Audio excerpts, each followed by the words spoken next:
Okay, तो आज આપણે એક ન્યૂ અપકમિંગ આઈપીઓ ઉપર ચર્ચા કરીશું. કંપનીનું નામ છે હર્ષા એન્જિનિયર્સ.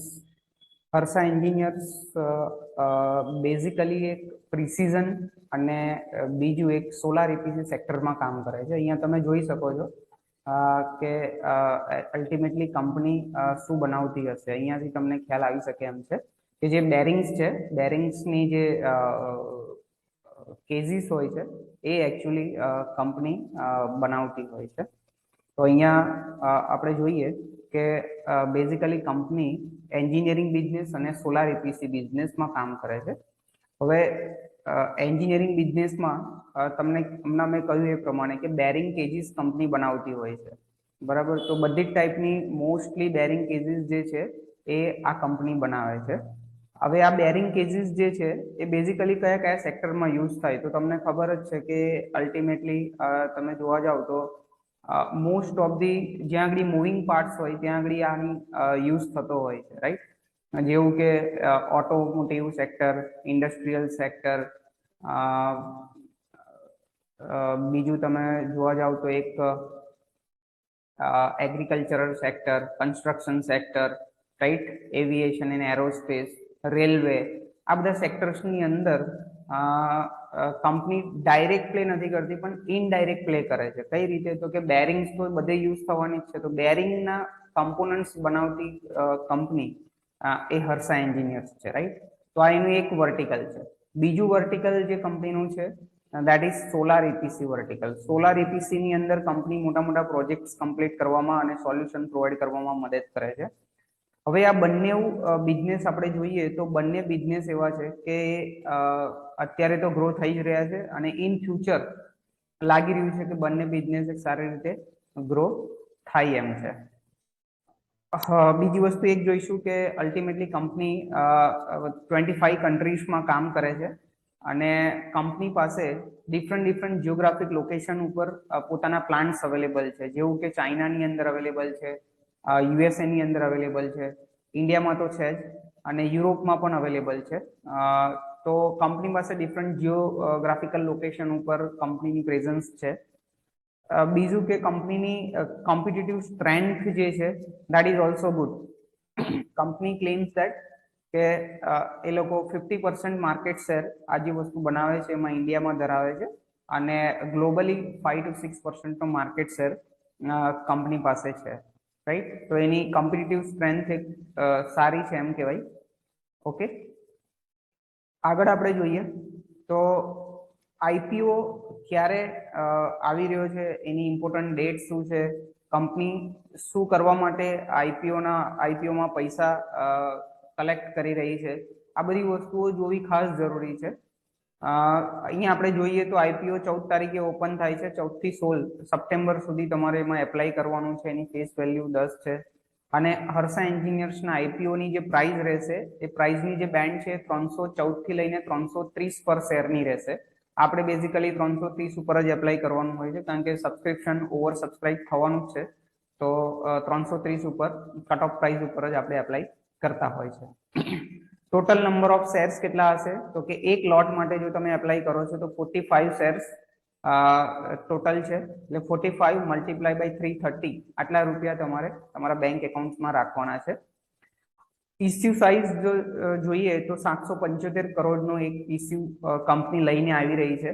એમાં ખાસ વસ્તુ એ જોવાની છે કે કંપની પાસે કેટલા પૈસા જવાના છે અને પ્રમોટર પાસે કેટલા જવાના છે.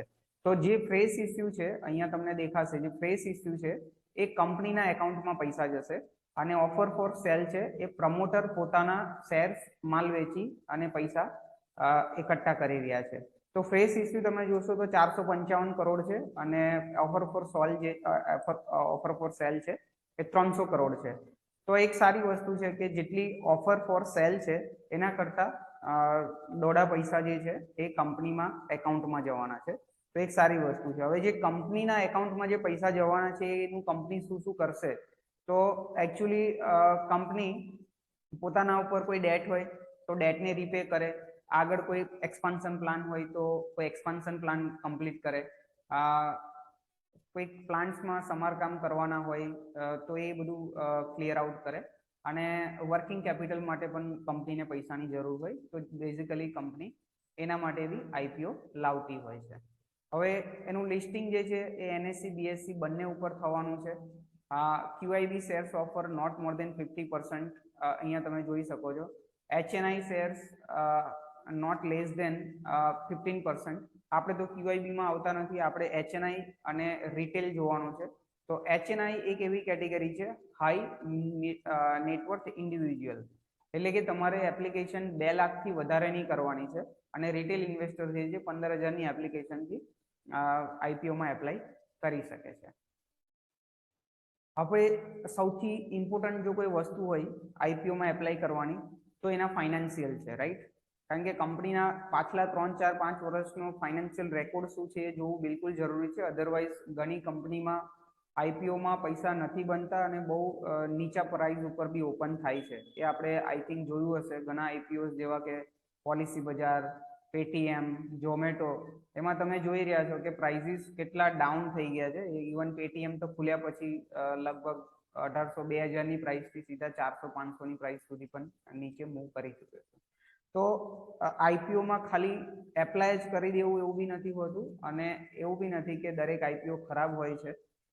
બેઝિકલી 3 કે 4 વસ્તુ જોવાની હોય છે. એક તો કંપની શું કામ પૈસા એકઠા કરી રહી છે, પહેલી વસ્તુ. બીજી વસ્તુ કે કંપની કયા સેક્ટરમાં બિલોંગ કરી રહી છે, એ સેક્ટરના ગ્રોથ પ્રોસ્પેક્ટ શું છે આગલા 5 વર્ષના, એ તમારે જોવાના હોય છે. અને કંપનીનું બેકગ્રાઉન્ડ અત્યાર સુધી શું રહ્યું છે, તો એના માટે તમે કંપનીના ફાઇનાન્શિયલ જોઈ શકો છો, રાઈટ? તો અહીંયા આપણે જોઈ શકીએ છીએ કે 2019ની અંદર કંપનીના ટોટલ એસેટ્સ 195 કરોડ હતા. ટોટલ કંપનીનો જે રેવન્યુ છે એ તમે જોઈ શકો છો 117 કરોડ હતું. એ વખતે કંપની લોસ મેકિંગ હતી, રાઈટ? -27 કરોડનો એટલે કે લોસ છે. અને એ વખતે કંપનીનું નેટવર્થ જે છે 1.41 કરોડનું જ હતું ખાલી. હવે તમે 1920 એટલે 2020માં આવો છો, 2020માં, તો અહીંયા તમે જોઈ શકો છો કે કંપનીના જે ટોટલ એસેટ છે એમાં બહુ મોટો જમ્પ આવ્યો છે, 973 કરોડ. ટોટલ રેવન્યુ જે છે કંપનીનું એ બી 900 કરોડની આસપાસ આવી ગયું છે. પ્રોફિટ, કંપની લોસમાંથી પ્રોફિટમાં આવી ગઈ છે, 21-22 કરોડનો પ્રોફિટ છે અને નેટવર્થ બી કંપનીનું 378 કરોડ થઈ ગયું છે. 2021ની વાત કરીએ તો 2021માં કંપની લગભગ આ કોવિડનો એક પીરિયડ છે 2020 એન્ડ 2021, તો એમાં ગ્રોથ આપણને દેખાઈ નથી રહ્યો, પણ છતાં બી પ્રોફિટ વધી રહ્યો છે. પ્રોફિટ વધ્યો છે એનો મતલબ કે કંપની પોતાના જે માર્જિન્સ છે એમાં ઇમ્પ્રુવમેન્ટ કરી છે, કાં તો કોસ્ટ રિડક્શન કર્યું છે, એટલે એ પણ એક કંપની માટે સારી વસ્તુ છે. નેટવર્થ બી કંપનીનું અલ્ટિમેટલી વધ્યું જ છે, બરાબર. 2022ની વાત કરીએ તો 2022 માર્ચ 2022ના જે ફાઇનાન્શિયલ છે એમાં પણ બહુ મોટો જમ્પ આવ્યો છે. 981 કરોડથી લઈને 1158 કરોડના એસેટ્સ થઈ ગયા છે. 800-900 કરોડથી 1300-1350 કરોડના રેવન્યુ અને 45 કરોડથી લગભગ ડબલ 91 કરોડ જેટલો પ્રોફિટ આફ્ટર ટેક્સ, પેટ એનો 91 કરોડ થઈ ગયો છે. એટલે અહીંયા એવું ખબર પડે છે કે અલ્ટિમેટલી કંપની એના માર્જિન્સ પણ ઇમ્પ્રૂવ કરી રહી છે અને ટોપ લાઇન પણ ગ્રોથ કરી રહી છે. તો બંને રીતે સારી વસ્તુ છે. નેટવર્થ જોશો તો 400 કરોડથી 500 કરોડ, એ પણ એક સુપર લેવલ પર ઇન્ક્રીઝ થઈ રહ્યું છે. તો આ જોતા એવું લાગે છે કે કંપનીના ફાઇનાન્શિયલ છે એ સ્ટ્રોંગ છે. બીજી વસ્તુ આપણે જે ચર્ચા કરી કે કંપની કયા સેક્ટરમાં કામ કરે છે, તો તમને ખબર જ છે કે કંપની અલ્ટિમેટલી પ્રિસિઝન જે બેરિંગ બનાવવાના જે કમ્પોનન્ટ્સ છે એની અંદર કામ કરે છે અને એનો યુઝ જનરલી ઓટોમોટિવથી લઈને ઇન્ડસ્ટ્રીથી લઈને રેલવેથી લઈને મોસ્ટલી જ્યાં જ્યાં મૂવિંગ પાર્ટ છે ત્યાં આગળ બેરિંગ્સનો યુઝ થાય જ છે. એટલે અલ્ટિમેટલી કંપની જે છે એક ગ્રોઈંગ સેક્ટરમાં છે. અને બીજું કે સોલાર EPC જે જસ્ટ ન્યુસન સ્ટેજમાં ચાલી રહ્યું છે, એ પણ આગળ ગ્રો થઈ શકે એમ લાગી રહ્યું છે, રાઈટ? હા, જો ઓબ્જેક્ટ ઓફ ધી ઇસ્યુ એટલે કંપની શું કામ પોતાનો ઇસ્યુ આઈપીઓ લઈને આવી રહી છે, તો પહેલી વસ્તુ છે કે pre payment of the repayment of portion of existing borrowing, એટલે કે જે બી કંપની પર ડેટ છે એને ચૂકવવા માટેનો એનો સૌથી પહેલો મોટિવ હશે. બીજું કે funding capital expenditure requirement towards purchase of machinery, right? થોડી ઘણી મશીનરી પરચેસ કરવાની હોય તો એના માટે પણ કંપની થોડા ઘણા પૈસા ખર્ચશે. મેં તમને કહ્યું કે 750 કરોડનો આઈપીઓ છે, એમાંથી 450 કરોડ કંપની ના એકાઉન્ટમાં જશે. તો એ કંપનીના એકાઉન્ટમાં જે જશે એનાથી જે છે ડેટ ઓછું થશે, થોડા ઘણા મશીનરીને પરચેસ કરવાની, બાકી જનરલ કોર્પોરેટ પર્પઝમાં કંપની પોતાનું પૈસાનો યુઝ કરી શકે છે, રાઈટ. ત્રીજી વસ્તુ કે હર્ષા એન્જિનિયર્સનો આઈપીઓ ક્યારથી ખુલશે, એની ઇમ્પોર્ટન્ટ ડેટ્સ કઈ કઈ છે આપણે જોઈ લઈએ. તો 14 તારીખે આઈપીઓ ઓપન થશે, 16 તારીખે ક્લોઝ થઈ જશે. આ 3 દિવસ, 14, 15, 16 3 દિવસમાં આપણે એપ્લાય કરવાનો છે. એલોટમેન્ટ ડેટ તમે જોશો તો 21 સપ્ટેમ્બર 2022, એટલે 21 સપ્ટેમ્બરે તમને ખ્યાલ આવશે કે આઈપીઓ તમને લાગ્યો છે કે નહીં. એ તમારે લિંકિંગ ટાઈમ પર જોવાનું છે. રિફંડ ડેટ અગર તમને આઈપીઓ નથી લાગતો તો 22 સપ્ટેમ્બરે તમારા પૈસા જે છે રિફંડ થઈ જાય છે.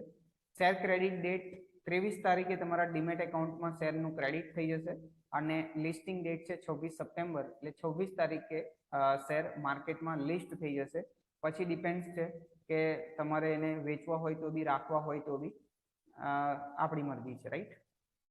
એના પછી આપણે જોઈએ સૌથી ઇમ્પોર્ટન્ટ, જે રિટેલ ઇન્વેસ્ટર ખાલી આ જ જોઈને ઘણીવાર ઇન્વેસ્ટમેન્ટ કરી દેતા હોય છે, પણ એક ખોટી મેથડ છે કે only grey market premium, only GMP જોઈને કોઈ બી આઈપીઓમાં ઇન્વેસ્ટ કરવું કે જીએમપી જેટલું ચાલે છે એટલું ઓપન થશે એવું માનવું, એવું કોઈ જરૂરી નથી. માર્કેટનો માહોલ અત્યારે પોઝિટિવ છે તો બની શકે કે જીએમપી ચાલે છે કદાચ એના કરતા કે એનાથી ઉપર પણ શેરની પ્રાઇસ ખુલી શકે. અગર આ 10-15 દિવસમાં માર્કેટનો માહોલ ખરાબ થાય તો જીએમપી નીચે પણ આવી શકે છે, રાઈટ.